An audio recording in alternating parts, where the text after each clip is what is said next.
let's look at the number of transactions. Again, we need to understand what the current situation is. How often do people actually purchase from us now? And also, how often should they be purchasing from us? And this is particularly important when we're dealing with consumable goods, and when we are marketing to them, we can do things like send them reminders that their product will be running out shortly, and shouldn't they come back and purchase their next lot. We also should be selling the entire product range to people. So they may have purchased already, but if we send them out a brochure that covers the product range in a different way, or a portion of the product range in depth, it may increase the number of sales that we can make to that customer. It's also very important to let them know when new products are available so they can come in and purchase them. We can also increase our range of products that we can offer them by selling other people's products and taking a commission for that. We can also have things like closed-door sales and product launch events, where they're brought into an environment where there are lots of other people who are predisposed to buying, and there again they have the social proof of other people who are coming to the special event to buy the products.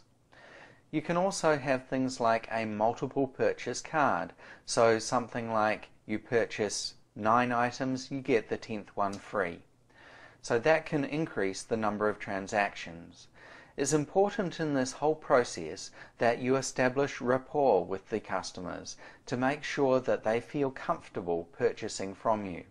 You can also extend this by sending out newsletters that keep you in contact with them, and giving them special offers so that they feel that they are being treated in a special way and are more likely to purchase those special offers. Deliver more than they expected, and they're much more likely to come back and purchase more from you. You can also do things like send out birthday cards and other things to make them feel that they are a special and valued customer. Be aware that a buying experience is an emotional event, and it's something that sometimes they go away and they wonder whether they have made a good purchase. So you want to follow up with them and reassure them that they have made a good decision and that the product is going to do what they need it to do. And this avoids the potential problem of what's known as buyer's remorse.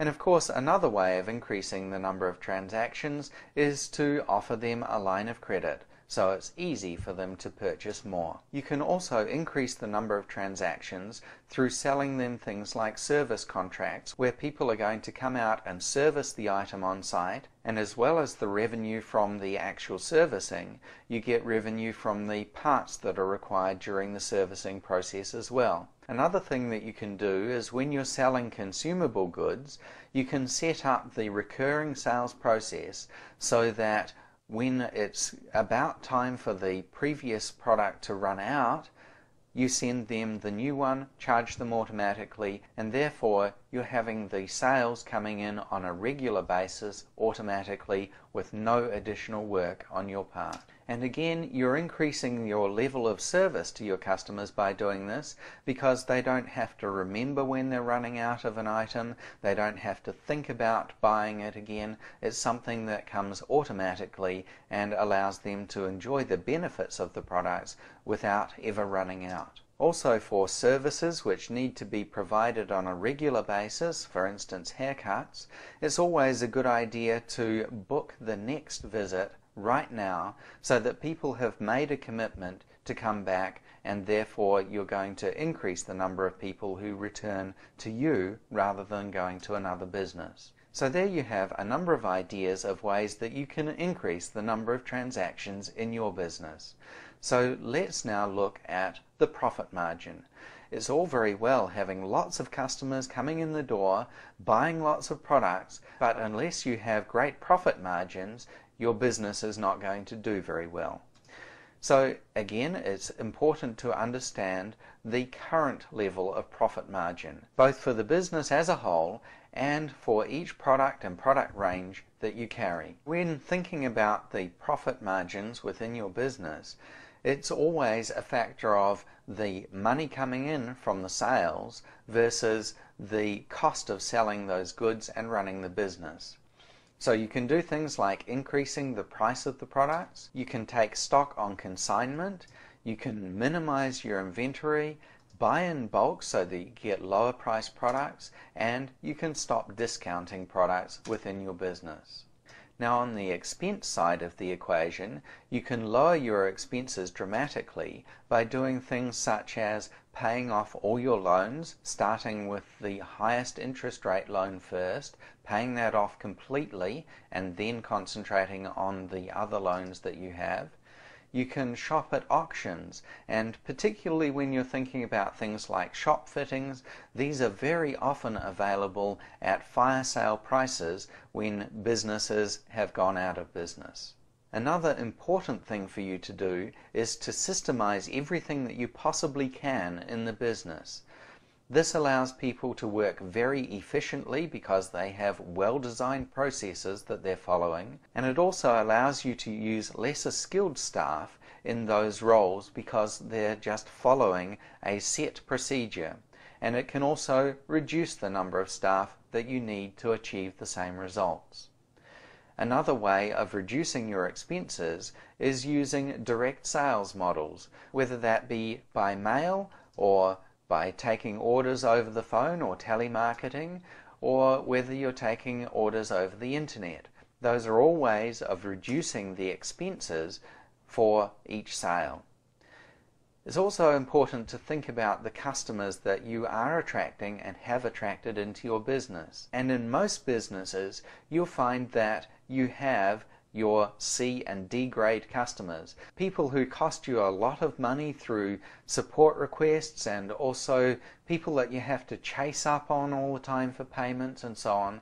Those are the customers that you don't need in your business, and it's a good idea to weed them out and concentrate on your good customers, and this will allow you to both increase your profitability, also to service your good customers better.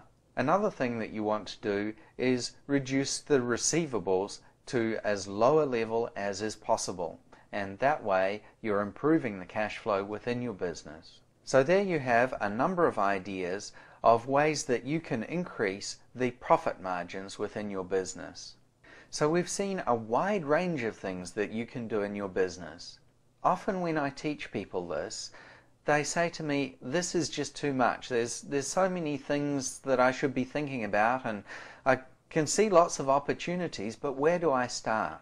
So what I recommend is that you take each one of these items in turn, starting with the number of leads and then going on to the conversion ratio and the average dollar sale and so on. And with each of those items, you build out a mind map that reflects what you can do in your business right now to increase that area of the business. Then you set aside a certain amount of time, say a week, to work on that particular area. So if you were going to do it a week at a time, then you would do a week on leads, a week on conversion ratio, a week on average dollar sale, a week on the number of transactions, and a week on the profit margins. So in 5 weeks, you would have increased each of those 5 areas of your business, and they would be multiplying at each level, and then you just go around the circle again. And it's not something that you need to spend 100% of your time doing. Sure, you've got other things to do to run your business, but at the same time, when you're concentrating on one particular area and looking for the opportunities for growing in that area, you can do a few tweaks each week, and it will make a massive difference in a very short amount of time to your business. For further information about NovaMind Express, NovaMind Pro, and NovaMind Platinum, visit our website novamind.com, or you can email me directly at gideon@novamind.com. This is Gideon King for NovaMind Software, wishing you all the best in growing your business.